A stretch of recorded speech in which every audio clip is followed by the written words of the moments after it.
Scott County, providing safe, healthy, and livable communities.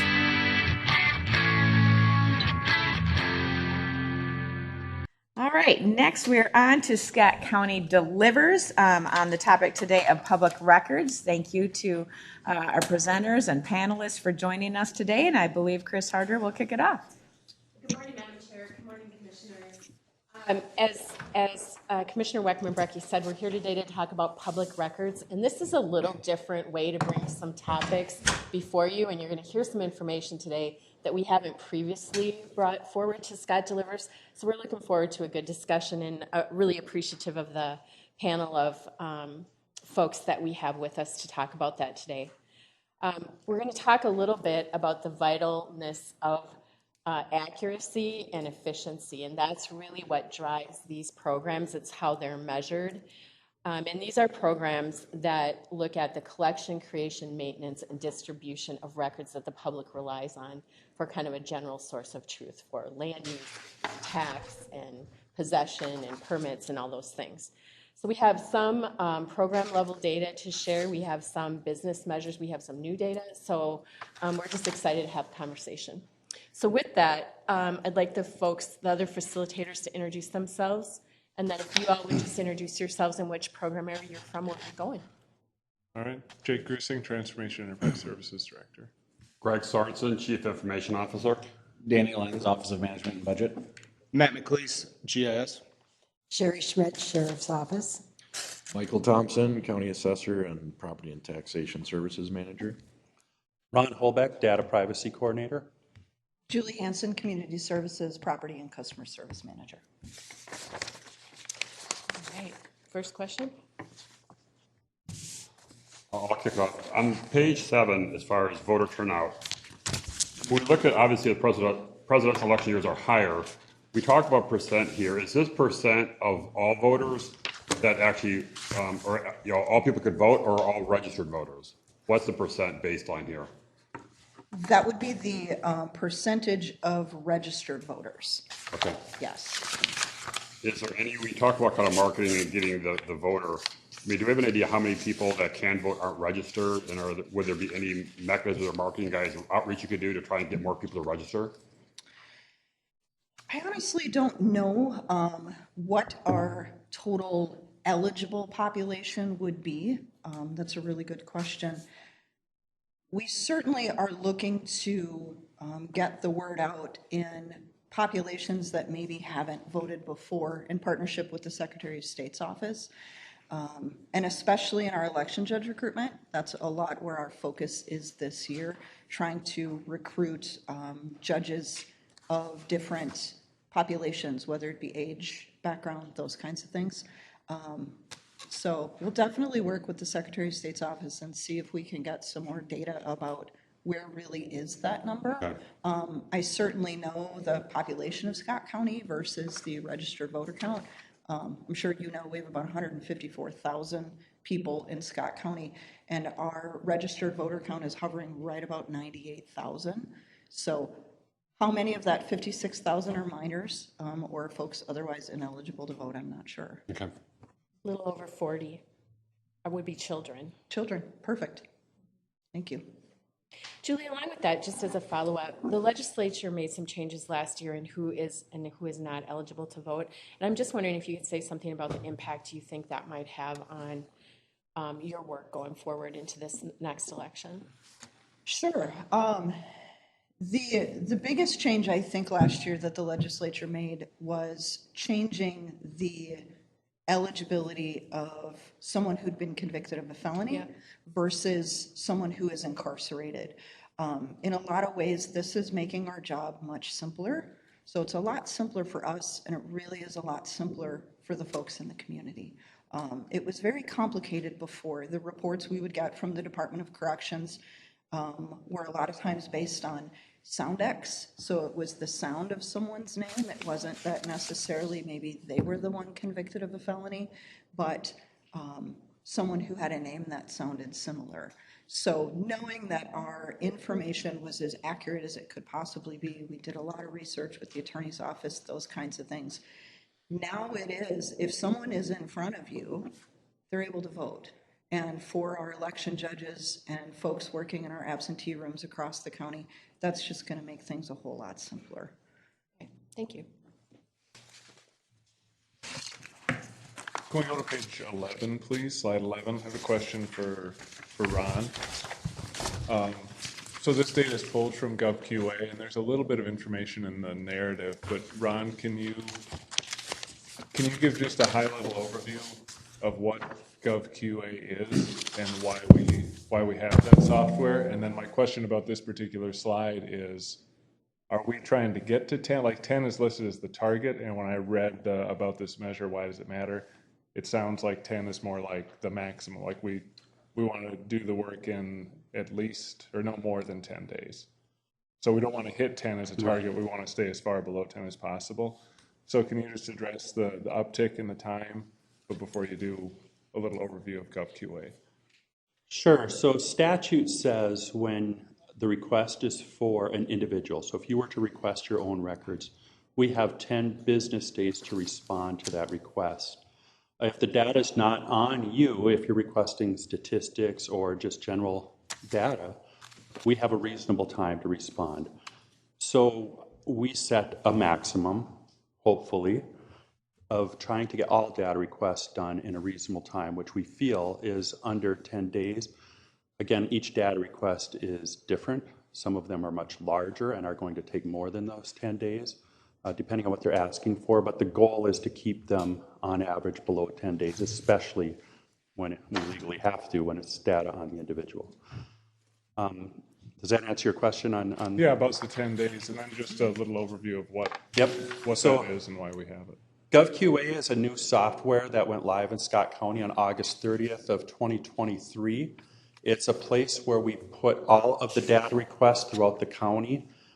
Before that, if the sheriff's office, for instance, got a data request, the sheriff's office would deal with the data request, and if they had a question with it, they would forward that to me. If I couldn't handle the data request, it would go on to the attorney's office.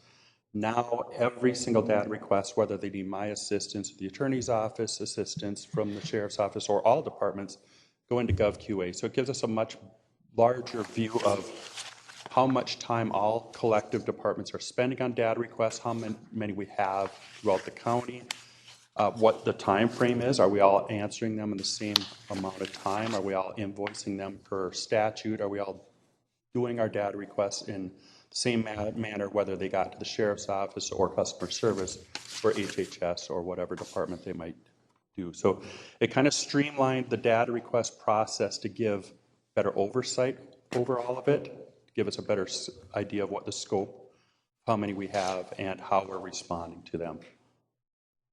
And puts all the data in one place and makes it a lot easier to make a pretty chart. Thank you. As a follow-up, Ron, I've heard anecdotally that people are feeling like we're getting more data requests now that we have GovQA. Is that just a feeling, or is there some reality to that? So I've heard it from department to department. Building inspections is one I've heard it from. I don't know if it's a coincidence. I don't know what they were getting prior to that, because a lot of building inspection ones don't go to me, never went to me, because they aren't that complicated. But their claim was that they're getting more. I think ER might think they're getting more as well, because we have no prior data showing us that. I don't know if that's just an anomaly, that they happen to be getting more and it coincides with GovQA going live, or if it is we're getting more data requests. I don't know. Would there be any ability to query GovQA to see what other jurisdictions are getting in terms of volume of data requests, so we could do some comparison?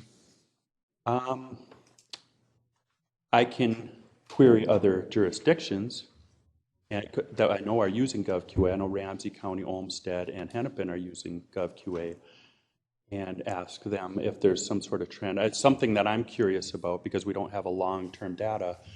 Is there a certain time of year where we get more? Do we get more in the winter? Do we get more in the summer when kids are off of school? I don't know. We don't really know any trends or anything yet, because we haven't had that data long enough to get it long-term. Most of these are month-to-month stats that you're looking at, because we don't have year-to-year yet. But yes, I can reach out to them. I can't go through GovQA because I don't have access to their system. Come on. Well, I could request it. I probably wouldn't give them access to ours, though. I mean, the nature of some data request is there's private data within the request itself. Can you give me medical records on me? Well, that's private data just by showing the data request. So I doubt they give me access to something because it's going to be limited to need to know. Ron, you referenced that this is a relatively new software for us and we don't have a long track record. Would it be fair to say, like, as we were working on this conversation with the commissioners, that we kind of created some new ideas about some other fields, some different things that we could be tracking as the system matures a little bit?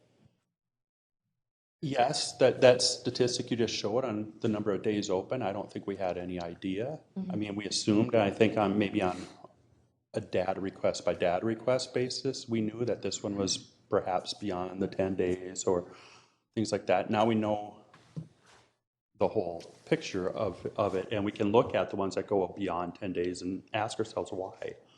They didn't pay an invoice might be a reason, or they never responded, but the data request remains open.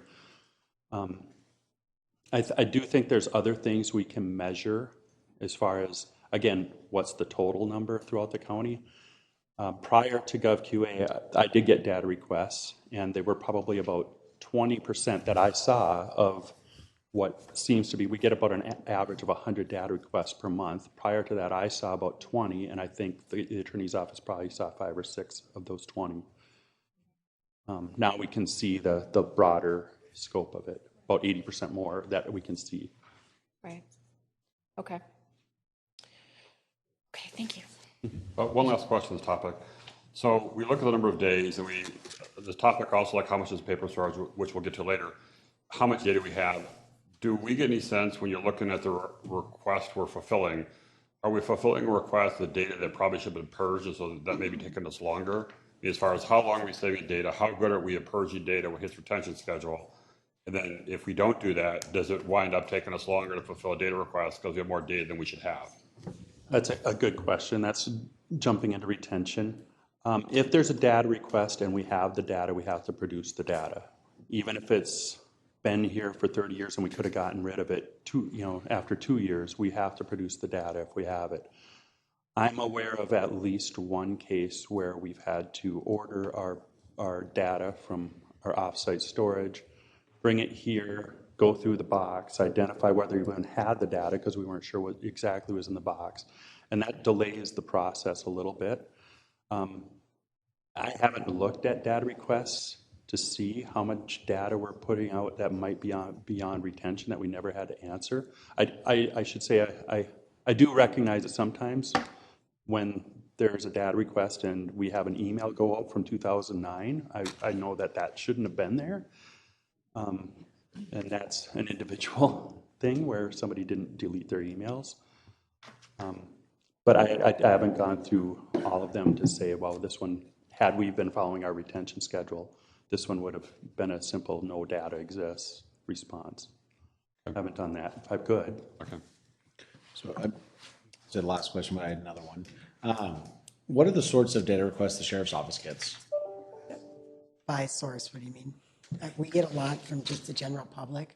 Yeah, like what are they requesting? So, because there's a pretty large volume for the sheriff's office overall for here. We get lawyers that are looking to settle like suits and stuff for their clients that will be requesting different accident reports. We get a lot of jail records, the booking pictures. We get a ton of mostly just basically my neighbor had the cops over there yesterday, what was going on?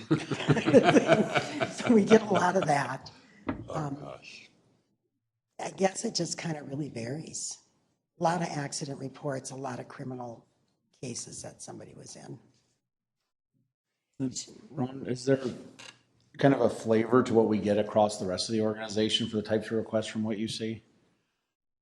I can tell you what gets to me a lot of times would be the lawsuits, personal data, especially in a child protection or a domestic dispute where there's a divorce going on and the one party wants data on the other party, that type of thing. Employee relations has a lot of complex data requests that most of the time they handle within employee relations, but I know they exist.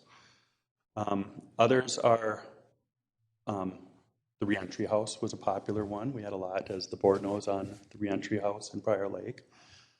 Different things around the county, like construction projects we might have. A lot of that stuff, not necessarily construction projects, we can lead them to public sites where we have the data already stored, which is the easiest thing we can do other than say the data doesn't exist.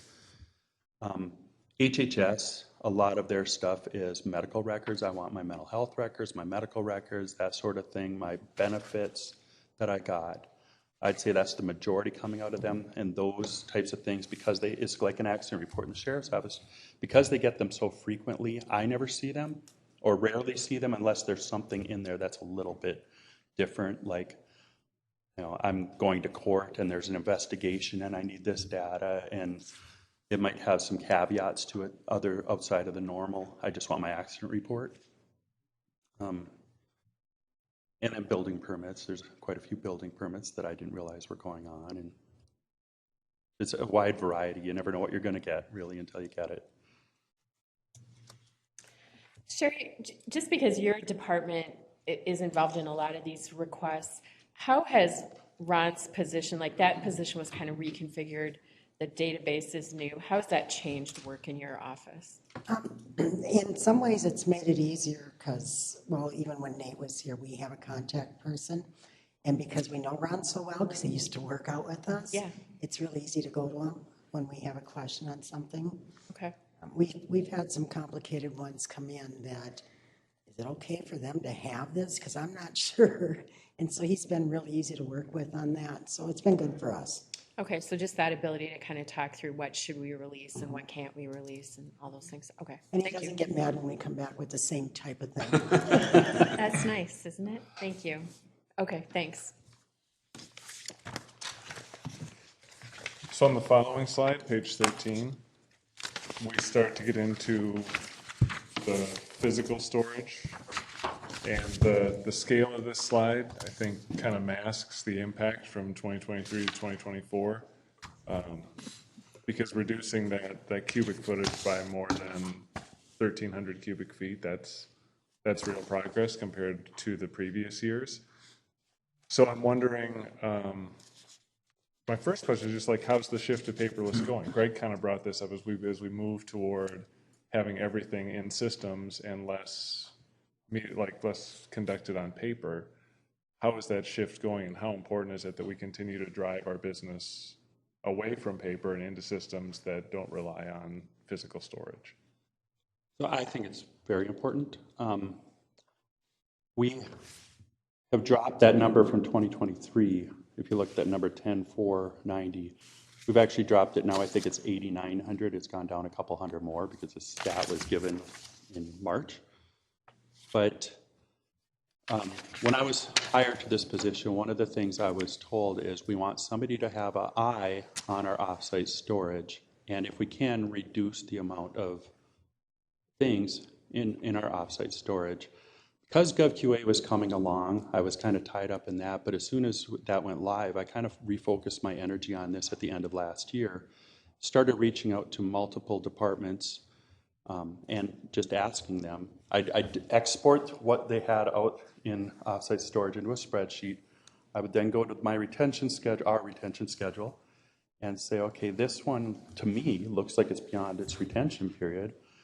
I'd try to make it as easy for them as possible, and then I'd email them and I'd say, hey, here's 50 boxes, and these are what I believe, based on the description, are in those boxes.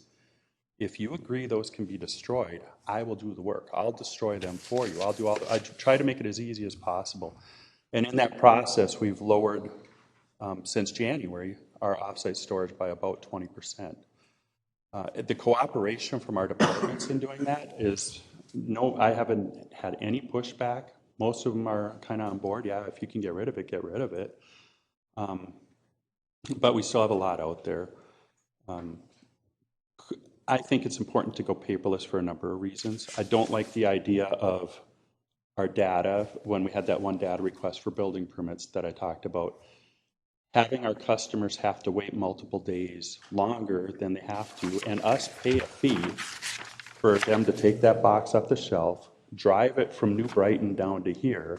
We pay for the transportation, deliver it here, search through the box, find out whether we even have the data. If we do, we get it, scan it in, and then we call the customer, and then somebody pays an invoice on all of that stuff the following month. To me, that's time wasted.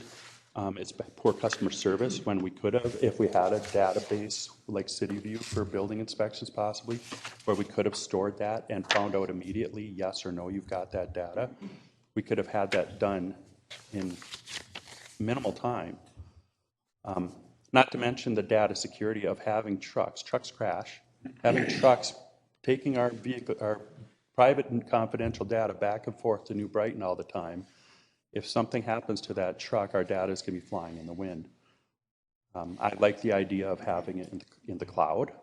I think most people do. I also understand there's some situations, some vital records where we have to have a solid paper copy of it.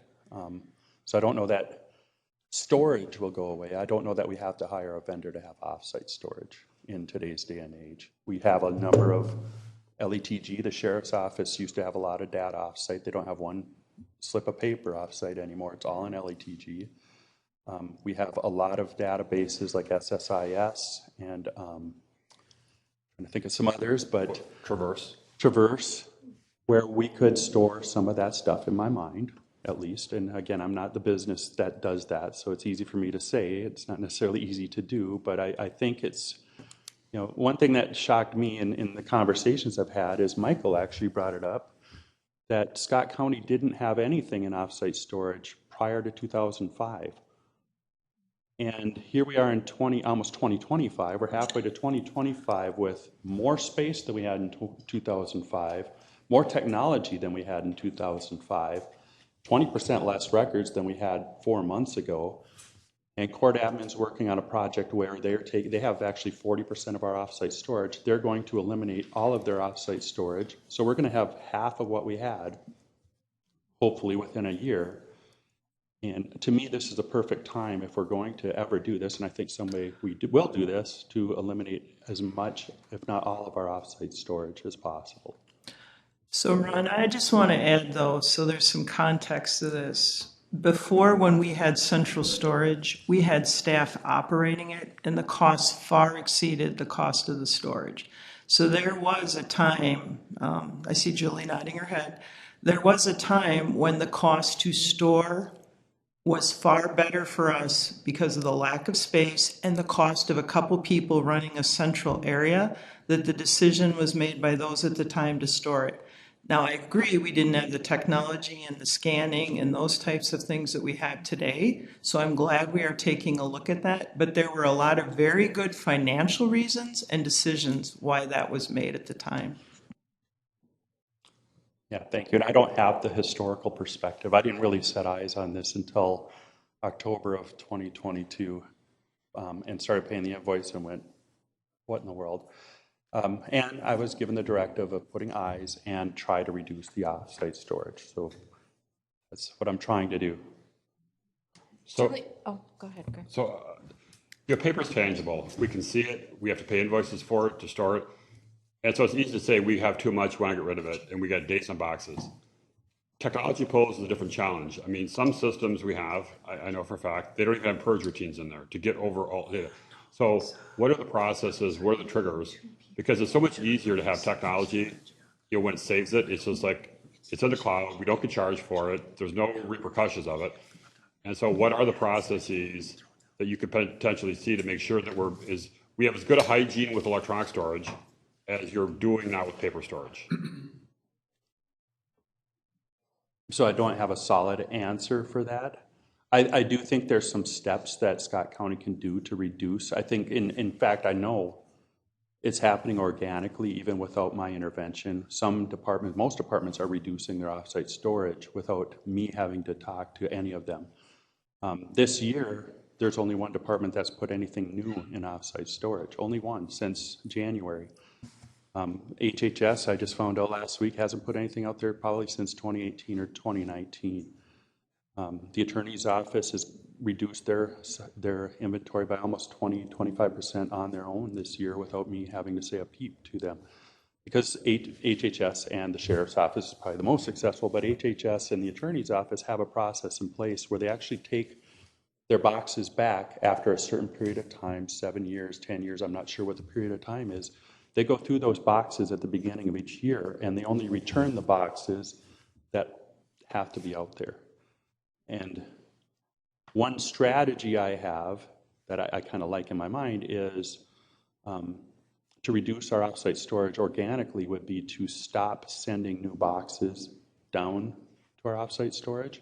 And when we get boxes delivered back for any reason, whether it's a data request and building permits, that box doesn't return. It stays here. We figure out how to scan bit by bit, piece by piece, and it's automatically going to scale down, and we're going to reduce our transportation costs. It's one strategy. I think that it's very manageable that I think would have a long-term effect without really impacting the business flow of the different departments. Julie, in the course of these conversations, there are some records from your area that are difficult to get rid of or difficult to store. Can you just talk a little bit about what the challenges around some of those kind of one-off kinds of records, public records? Absolutely. In my area, we have both the vital records, meaning marriage, birth, and death. We also have the land records documents. So they're kind of two different stories. The vital records, we have had all of that scanned and now have put that electronically into its host system, whether it be VLP or Recordees. So we've been having conversations with Ron and with the Historical Society about we have an electronic version, but the history, particularly of the vital records, is something that the Historical Society is definitely interested in. So we have a plan for about 55 books that reside in our offsite storage to go to the Historical Society. Oh, nice. The land records books are a different story. Those are they have all been scanned and put into our Recordees system or are temporarily stored and will be put into our SharePoint system. Recordees does not host everything, so we will be putting some records onto SharePoint. But that is the record, right? That is the only permanent record that we have of land ownership in the county. We have had maybe a dozen or so instances since this project has been complete that we have found that there was a record missing. So if From the scanning process. From the scanning process, absolutely. If those records go away, if those books go away, that permanent record goes away as well. So none of us are comfortable with disposal of those books. The Historical Society is not interested in those books. We have not talked to the local Historical Society about that, but there are hundreds of books. It takes up a lot of space. So yeah, kind of two different routes for those records, but we didn't know until we had a conversation with Ron actually how we were being charged for storage of those and how we will be charged for storage of those in the future. And it's a good number. Thank you. Thanks for laying that out.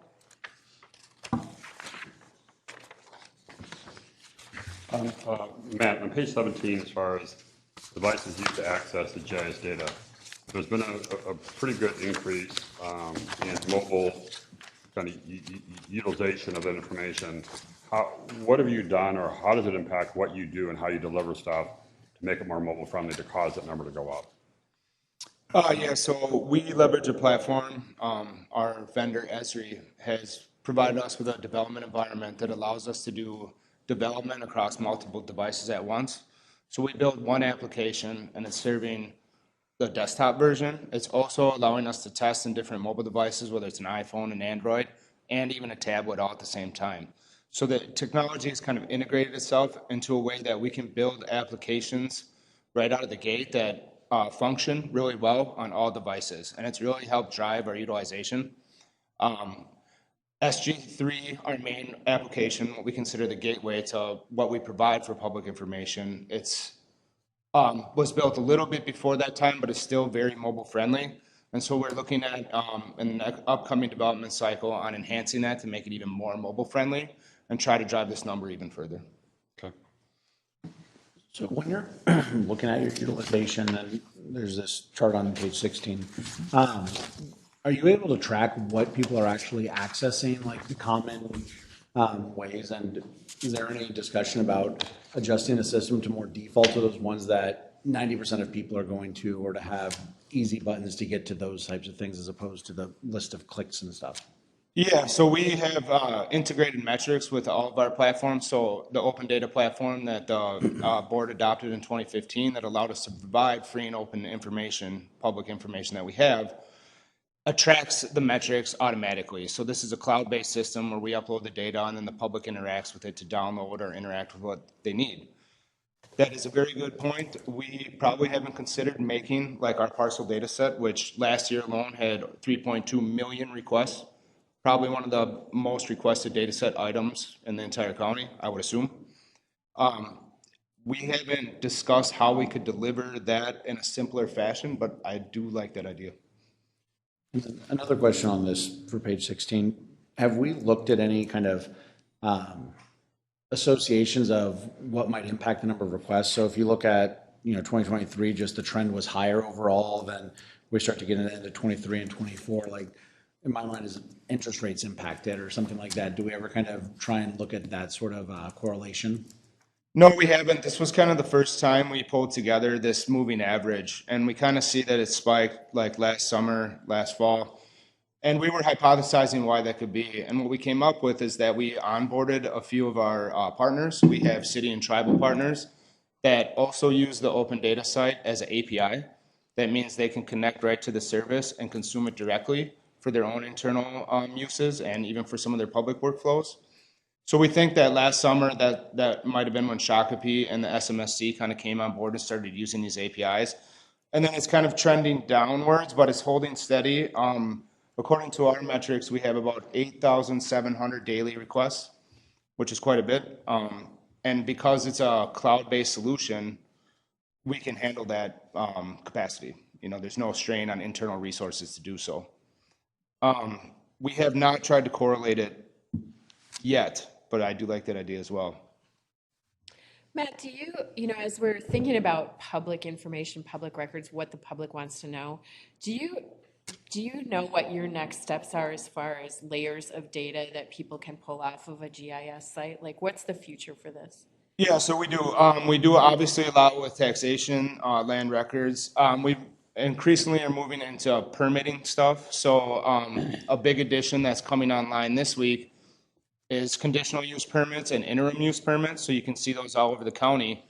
We have the dots on the map already, and you can get the information behind that. We pull that from CityView, which is our permitting system. The thing that's coming online this week that we worked in partnership with IT was to deliver documents from Recordees. So not only can you click on the point and get the information, which is great, now you can pull the actual CUP or IUP document, which has been requested by our townships as a needed functionality. So that's coming online this week. Beyond that, we are working with taxation again. They are a big user of our services, and we're making a lot of layers for them to help with the review process and the quintile process. And so we have a bunch of land characteristic layers that are going to come online for them soon. Nice. That will help them with their processes of valuing property and that kind of thing. Those are the two big ones that are on the horizon. Nice, thank you. Mm-hmm. So you probably think of questions. So you talk about accessing your Recordees, CityView, whatever, for various things. And so we're all about portal these days, right? We want every kind of business system to have a portal. But, to what level do we develop portals in these kind of systems? They're kind of a land base, because from the GIS perspective, it's all in one spot. So you don't need to go to multiple spots. So do you have any idea, and maybe Michael, to you a little bit too, how much time do we invest in really getting all the information in the business portal if GIS is really the centralized portal? And it seems like with IUPs, CUPs, we keep putting more layers there, and it kind of makes sense. It's a central repository, has all information in it. Where's the balance between how much we evolve our land-oriented portals to say, let's just get the data into GIS because that's a more central service with all information. Where's the balance? That's a great question. I'm not sure where the balance is because we can provide that functionality. I don't know if we've thought that to that extent. Okay. But yes, we have talked at times, like the conversation even with CUP and IUP came up was, why are we storing this in the system it is in when we could just store it in the central GIS and then we could do it that way? So these discussions do come up, but I think there's the nice thing about GIS is it plays so friendly with all of these enterprise systems. So whether it's, you know, a Tyler for taxation data or a Recordese for the documents, we can plug into those APIs and just consume the information without having the users do anything. So we don't need a lot of help to set that up. So even if they do have their own workflows and they're putting that stuff there, if there's an API, we can usually get at the data, just us. There's no other staff time that's needed to do that, and then display the information. So it's kind of a nice synergy. But I haven't given it a lot of thought about how you balance like putting it just in GIS versus keeping it in its own system. It's an interesting discussion. Okay. Michael, do you have a thought about that? Are we talking about having appraisers enter information into GIS rather than the CAMA system? No, just really from what the public perspective, right? So the public goes out there, wants to get information. Which system do I go to? Do I go to the City View portal? Do I go to the Tyler portal? What portal do I go to? If we want to make it easier for the citizen, do we just say, yeah, there's portals there, but let's try and make sure all of the citizen requested information, there's always exceptions, I get that. But do we make the GIS our kind of portal of all portals? We make sure the data is there and it's more easily accessible, and then we can cross-tab information between the various systems. Just, you know, something to think about. Yeah, I think the public would appreciate that. I don't know what the effort would really be because there's so much data coming out of our tax system in that portal that they access. To put all of that in GIS rather than link to it from GIS, we don't know what the efforts would be. Yeah, correct. And the nice thing is though, is that your taxation system is going to do many things that you need for your internal processes that we can't. But what we can do and what we do is show the direct link to the portal. So for instance, if you are in SG3 and you click on your parcel and you have a building permit, we link directly to the City View portal and pull up your permit automatically. So it's almost like a seamless integration. Like you don't really have to know what portal it needs to come from. If you're familiar with GIS and we push that as kind of the place to get access to everything, you'll click and the experience will be fairly seamless to just get the information you need without even knowing that you've jumped to a different portal. Michael, Matt was talking a little bit about reviews and some of that property information that's going into the GIS system. Can you talk a little bit about alternative reviews? Alternate reviews? Alternate. Yeah, the alternative reviews, it's an exciting innovation that we're just implementing starting last year, and it deals with the collection of data. So we have a statutory requirement specifically for our office to review property information on every property in the county once every 5 years. So it amounts to us historically visiting physically 12 to 13,000 parcels every year. It's one of the biggest time-consuming processes we undertake every year. And the alternative reviews allows us to, if we can check certain boxes, which for the first time last year, we added the high-resolution street-level imagery. So we had a company, Cyclomedia, drive all of the cities. We did not do the townships because there wasn't a cost-benefit justification for it, just due to the spacing between properties, and then the challenge was sometimes being able to capture properties from long driveways and things like that. But all of the cities were driven. And if you think kind of like the Google Street imagery, it's like that, except we can zoom in and we can see cracks in siding and shingles. We can tell property conditions. It gives us, in certain situations, data we can't even get when we're out at the property due to fences and things like that. And what it allows us to do is bypass the physical inspection on the majority of the properties where we have that data. It's not just an efficiency gain, it's also better safety for our staff. Every year we tend to get some dog bites, but even more scary things. We've had guns pulled on us. So if we can avoid going out and involve our staff in some of those situations, that's a safety benefit. And then it's a benefit to the property owners because we've done surveys before and we've been told by 1/3 of the population, the assessor will never come into my house under any circumstances, no matter what. So when we go out to those properties, we're kind of we're wasting our time for a review that just will not be completed. And then in the majority of the remaining situations, they might allow it, but only with an inspection, or sorry, with an appointment. And that's just, would never be efficient. We wouldn't have the staff to schedule 12,000 inspections and then get them done on a time when people are available, going from different neighborhoods, coming back to neighborhoods. So there's also, I think, a customer service aspect of us doing a good job of collecting the same data without bothering them or intruding on their privacy. So we're hopeful that in another few years, after we've gone through a full cycle, we'll be able to look at the before and after and compare an entire 5-year period to the subsequent and see that we did gain a lot of efficiencies, we drove a lot less miles, and that our results are still solid and that the data that we collected was still reliable.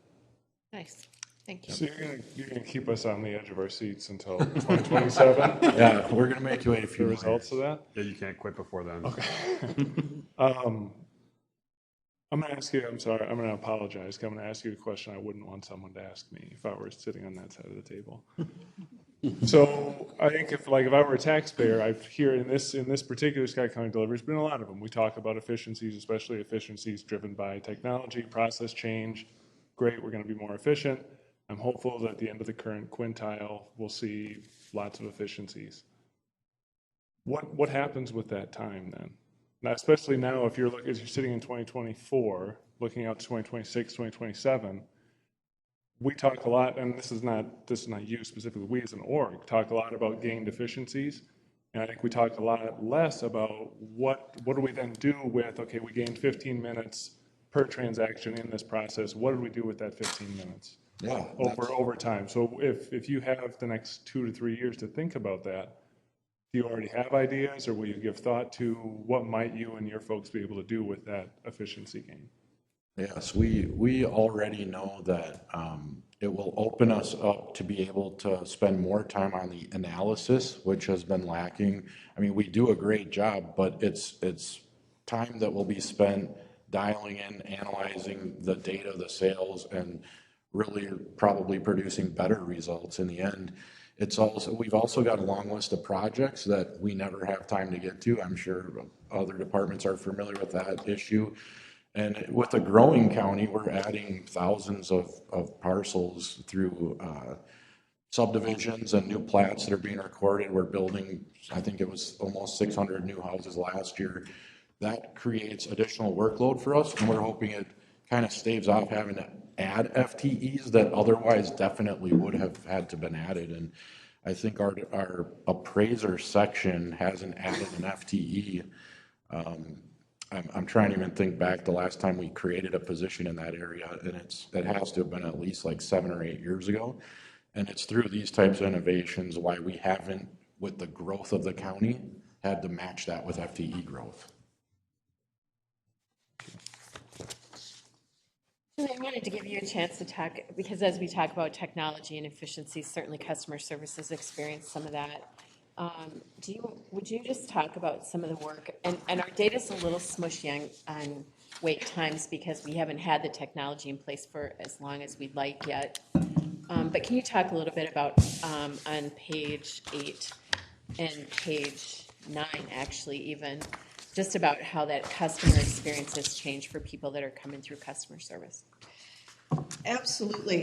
We talked about customer service wait times, I believe it was in March, and got some excellent feedback from the board about how they'd like to maybe see this data displayed differently. So we worked with your team to do so, and the experience for the customer has changed greatly. If you look at the one on page 8 that gives us wait times. In 2020, pre-COVID, I'd like to add, our wait time was at about 34 minutes. Our average wait time currently is at 7. Now, remembering that that's an average, so there were times, you know, we always joke about feast or famine. There were times that there's no one here. You could walk right up to the counter, and for some reason, some people just had that luck, right? They'd always walk up and, oh, I can always just walk in here. And then all of a sudden, Real ID is hit, and our lines are getting longer, and we have times of 2-hour waits. So the days of 2-hour waits are long gone, which is wonderful for everyone involved. Customers don't want to wait that. Staff don't want to feel that stress. So the way we've been able to implement that is with our appointment system. We are doing a hybrid. The last time we talked about this, we were doing a hybrid as well, and we have not changed that methodology. Driver's license, ID, and passports all require appointments. When we say require appointments, like for a driver's license, if you come in today and we're full, we can get you in tomorrow. You know, we are not booked out weeks in advance in the driver's license area. The passport office does book out very, very quickly. But for all of our other services, it's all just a walk-in service. So now when you walk into the customer service passport area downstairs, whereas there used to be what we would call a cattle line of folks all the way down the hall, you don't see that anymore. And we have worked really, really hard to maintain and try and tweak how long appointment times are so that we can give customers that in and out experience. We always talk about how educating folks, our residents on driver's license in particular, is a long process because you only renew your driver's license every 4 years. If you move in that time, yes, you need to come in, change your address, but it's very, cyclical. So sometimes when folks come in and they hear that we need an appointment, maybe they're not very happy about that. They'd rather walk in. They state that they would rather wait in that 2-hour line, but then they come back for their appointment maybe the next day or maybe in even 2 hours. And then all of a sudden their visit has been reduced to maybe a 7-minute wait time, oftentimes less for driver's license, and then 9-10 minutes to actually get their whole transaction done. They're in and out very quickly. So am I correct to say that you have reduced wait times even with the increase in the number of transactions that are happening? Absolutely. Okay. So you have good data on all this kind of stuff, but do you have any data, because of the technology you guys are implementing, the average time per transaction? You have wait times and that kind of stuff, but what about, is your time per transaction actually also going down? It is. And part of that is due to that implementation. I mean, speaking just about driver's license, the Real ID implementation, the first time that you come in to get a real or enhanced ID or driver's license, there's a lot of paperwork. It's very confusing. Statute is very specific on what your document needs to be. So that first time application can be time consuming. But as people come in to renew or even change address, and as staff are getting more familiar with the systems and the documents, and they're making enhancements to our MnDrive system, we're actually have a new version of the system coming out here shortly. It just keeps getting quicker. It's never going to be a 30-second transaction, but it is getting to be reduced.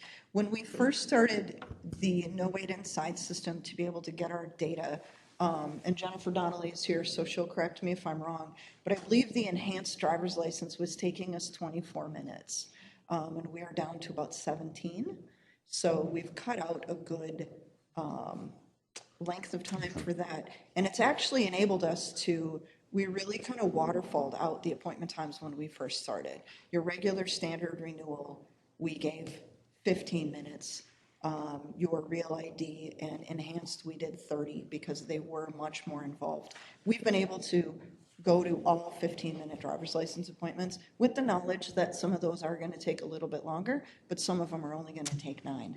So we've been able to really change our workflow and help the residents much more efficiently. Julie, what would you look at in the future if you could go to the legislature and get anything passed or whatever it was to make your operation more efficient? I know you guys, how you think, and you're constantly thinking about that sort of stuff. Without sacrificing anything, like what would just make it easier and more efficient?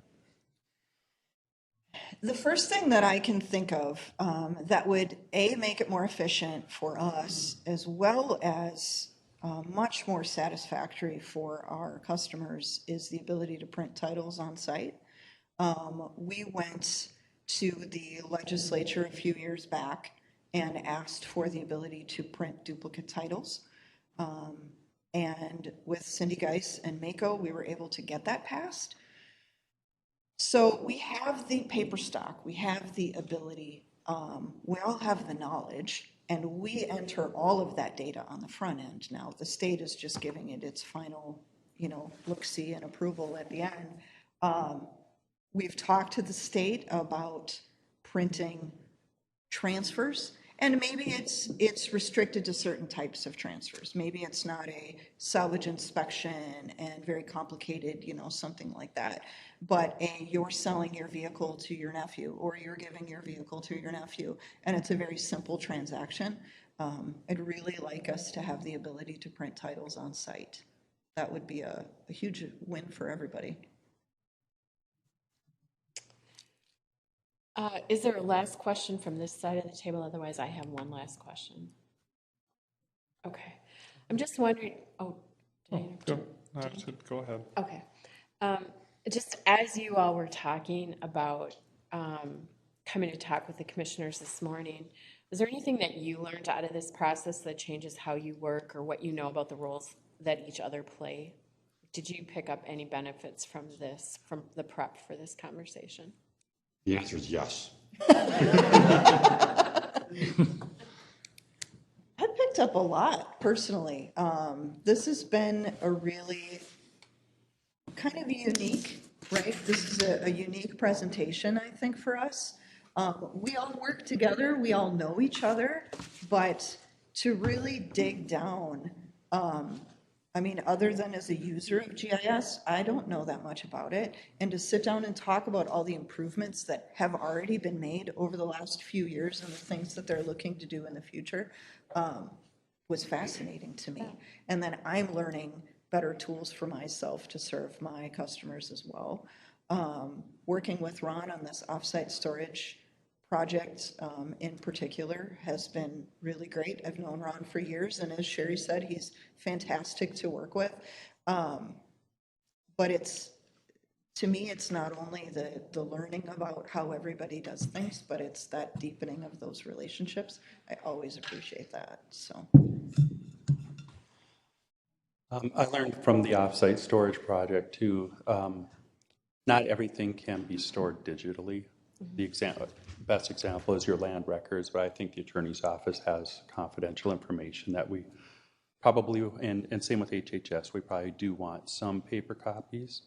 I don't know that we'll ever get off the necessity of having those documents stored somewhere, but I think we can reduce it to a very manageable and minimal cost and amount that's offsite. So you're seeing some opportunities in that way? Right. I think we have a lot of opportunity to reduce, but I don't think we'll ever, I'm not 100% positive we have to store them where they're currently stored. Yeah. But I think we're going to have some paper documents that have to be maintained forever somewhere. All right. With that, Madam Chair, I think I'll turn it back to you. Thank you.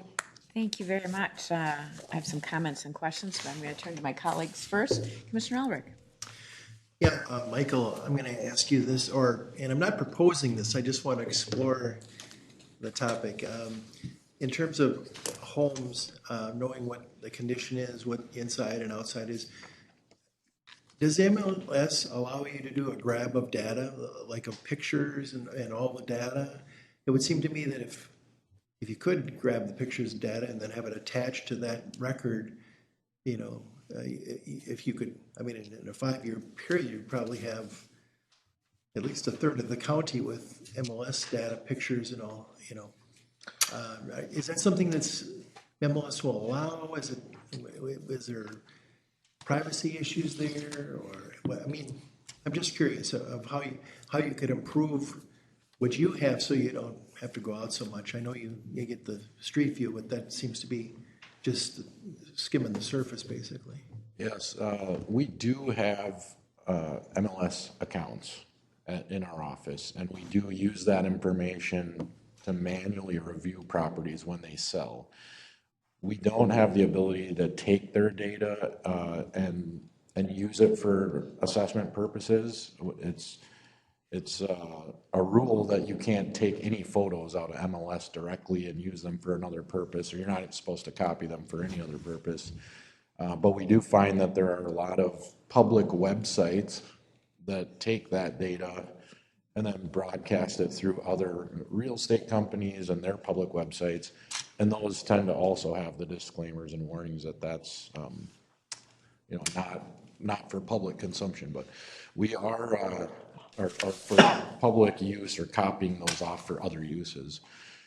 So we do have access to it and we do use it, and we do glean information from the interior photos through MLS, but we do not take anything and save it off. Thank you.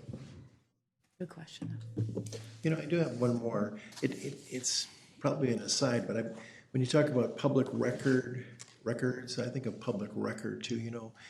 We've had Freedom of Information Act requests, and I wonder, where does that fall in terms of staff responsibility? Someone who requests information, I know that our laptops, our phones, and everything else is kind of public record if we use it for county business. And so, where does that fit in this picture? And if I also could just suggest for the future for newly elected, whether it's county commissioners or city council or whatever it is, they need to know, what is available to the public upon request, and what are best practices. Do you want to say anything about the Freedom of Information Act? Well, the Freedom of Information Act pertains to federal documents and federal data. We fall under the Minnesota Government Data Protection Act, so I'll talk about, or Data Privacy Act. So data in general, you just said the data on your cell phone and the data on your laptop are all public, and that's not entirely true. If it's private data, it's private data. It doesn't matter where it originated. If it's confidential data, it's confidential data. So an example of confidential data might be a conversation about a legal matter with Ron Hocevar here where you've got attorney-client privilege. That particular thing might be on your phone and it might be on your computer, but a data request isn't going to get it unless you've got some sort of a legal subpoena or something that allows us to release it. Private data is the same thing. If you're talking about a medical situation with about an employee with ER maybe, that's private data that's not going to release on your computer or your cell phone. So it's really the classification of the record or the data is going to dictate what gets released. Well, if I could comment on that, based on something that happened years ago, there was an application for a gravel mine permit, and they did a Freedom of Information request, and they forensically went through our laptops and our phones and to see. I'm sure they did a search, with the terms that would be relevant to that topic, but we had to turn in our laptops and phones and so forth on that. Okay, so you no longer have to do that. We have something called e-discovery where that's just being done. We'll probably notify you it's being done or after the fact that it's been done. But e-discovery, there's Jeannie, myself, or Goodwin and IT can run keyword searches on just your emails or any of your data and filter it out and find the things that are pertinent to a data request. And from there, we'll determine what's private, confidential, and public, and redact, in some cases, the private data if we have to. This required, even though going onto their personal cell phones and their personal email accounts per the directive of the court. So it was a rather in-depth process that we had to go through. So it was a little bit different than just even checking our county system. And even with a county phone, what Ron's talking about, anything that's kind of Microsoft based, then that e-discovery can handle that. So if you're basically using your county-issued cell phone doing text messaging, standard text messaging, that is not discoverable through e-discovery. And so based on what they're going after, there's more than likely still on the cell phone at a minimum, having to turn it over and look for more information because we don't have access to that centrally. Yeah, law enforcement actually did a forensic check of all the cell phones. You're exactly right, Greg. The other thing, Commissioner, I was going to add is that based on everything you've heard today and some other items, our staff is undergoing, everybody, this is a required training with Jeannie and with Greg, a 90-minute training on data and records and retention and use of system. The 5 of you will also be invited to that. So, yeah, this is required for everybody within the organization. That's not the reaction we get normally. Thank you. Wonderful. Thanks for those questions. Yeah, one question. Ron, you'd mentioned invoicing with, I think it was with the GovQA tracking requests and invoicing for those requests. Like, can you explain how that operates? Because there's that balance of, because I don't exactly know how that works, like when we invoice, when we don't, because you want information to be available. Like, so when you invoice, if I need a request on, I don't know, whatever. Yep. Like what, as a citizen, okay, I have to pay the bill for what? Like, what does that, so what does that Minnesota look like? statute 13.03 allows us to charge a reasonable cost for the time it takes to collect data. So if we have your data immediately available, in a lot of cases when it's stored in Traverse, SSIS, LETG, we do have that data readily available and we can provide it to you in under 15 minutes. If we have something where we're contacting multiple departments and we're going to spend staff time to collect things and it takes 3 or 4 hours, you're going to pay for the staff time. That's what's considered a reasonable cost to collect the data. We can't charge to redact private from public data, so if we spend time redacting, we can't charge for that.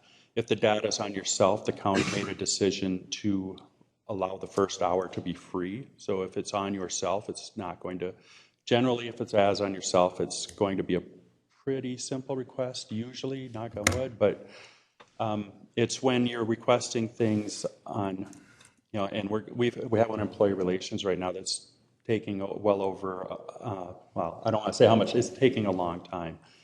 And the person on the other end is probably going to have to pay for the time that it collects before we release the data.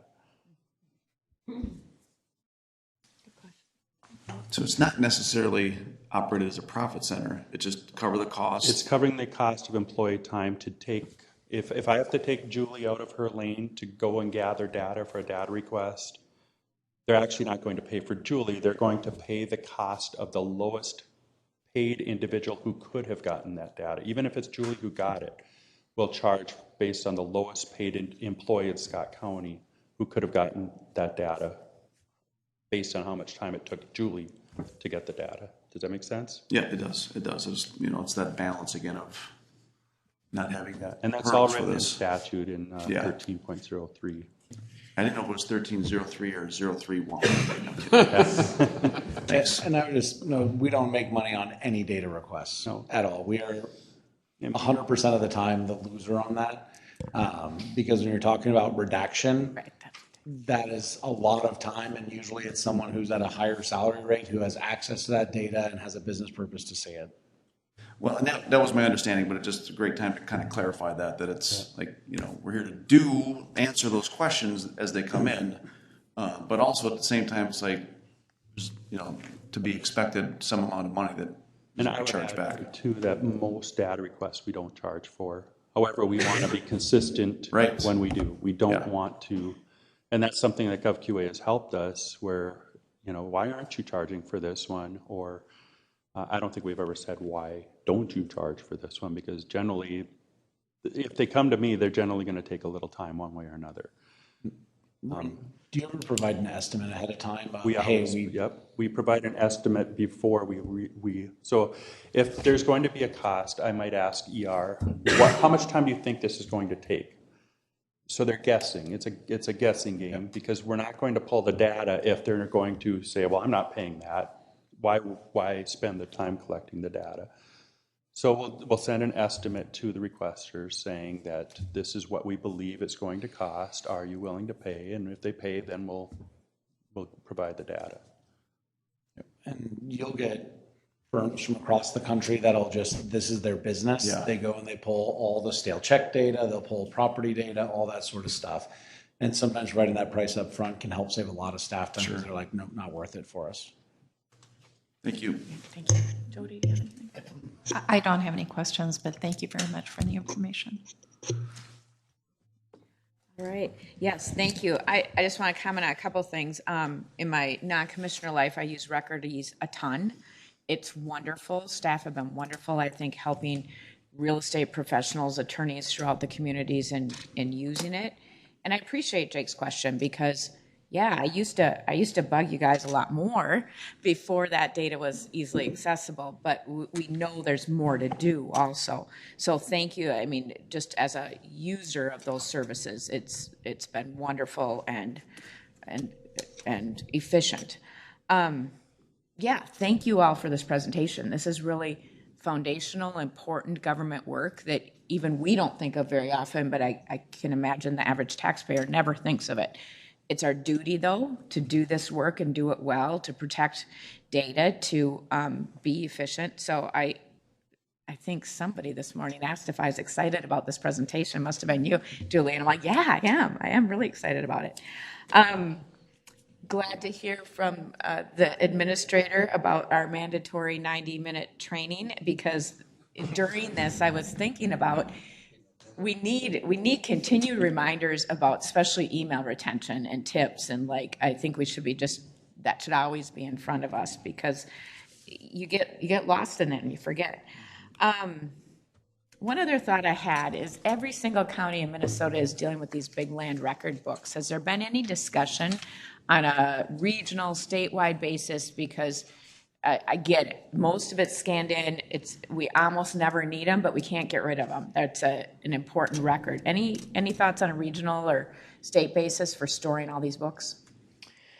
Not that I'm aware of, but that'd be an excellent topic to bring back to our MACRA and MACO groups and start to discuss. I know there have been some tragedies throughout the state. You know, books have been in a courthouse basement and there's been a flood. Yep. There's been a fire, you know, those kinds of things. So, no, that's a really good thought that we could start to collaborate and talk about what everyone's going to do in the future and how we can do it together. I mean, the organizations do work together so wonderfully that, yeah, bring that forward. Wonderful. Great. Well, thank you for the good information and thank you, more importantly, for just the important work you all do every day.